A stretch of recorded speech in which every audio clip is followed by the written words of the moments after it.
ఈ రాష్ట్రం మొత్తం ఆ రోజు ప్రెస్ మీట్ చూశారు. ఈ రాష్ట్రం మొత్తం, ఈ రాష్ట్రంలో ఉన్న ప్రజలందరూ చూశారు. జగన్మోహన్ రెడ్డి గారు సంధించిన ప్రశ్నలు ఏంటి, ప్రజలకు ఇచ్చిన హామీలు సూపర్ 6 సూపర్ 7 అమలు చేయమని కదా ఆయన చెప్పి అడిగింది. ఈ రాష్ట్రానికి వచ్చిన సంవత్సరంలోనే 48.5% అప్పు కదా ఆయన అడిగింది.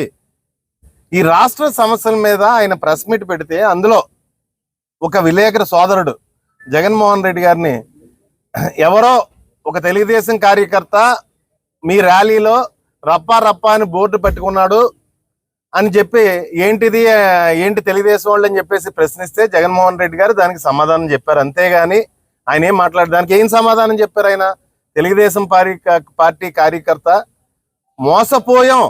మేము మోసపోయాం అనే బాధతో మా పక్షానికి వచ్చి రప్పా రప్పా అన్న చెప్పేసి బోర్డు పట్టుకున్నాడు అని చెప్పేసి జగన్మోహన్ రెడ్డి గారు మాట్లాడారు తప్పించి అది ఒక సినిమా డైలాగు. ప్రజాస్వామ్యంలో సినిమా డైలాగులు కూడా హోర్డింగ్లు పట్టుకోకూడదు అని చెప్పేసి మాట్లాడి తప్పిస్తే వేరే రకంగా జగన్మోహన్ రెడ్డి గారు రప్పా రప్పా అని చెప్పేసి మాట్లాడలేదు. ఆ రకంగా టాపిక్ డైవర్షన్ కోసం వారు సమాధానం చెప్పవలసిన విషయాలు జగన్మోహన్ రెడ్డి గారు ప్రెస్ మీట్ ను పూర్తిగా డైవర్ట్ చేయడం కోసం రప్పా రప్పా, ఫీజు రీఎంబర్స్మెంట్ రప్పా రప్పా, తల్లికి వందనం రప్పా రప్పా, నిరుద్యోగ భృతి 36,000 రూపాయలు ఈ సంవత్సరానికి ఇవ్వాల్సింది నిరుద్యోగులకి రప్పా రప్పా. అదే ఆన్సర్, రప్పా రప్పా ఆన్సర్.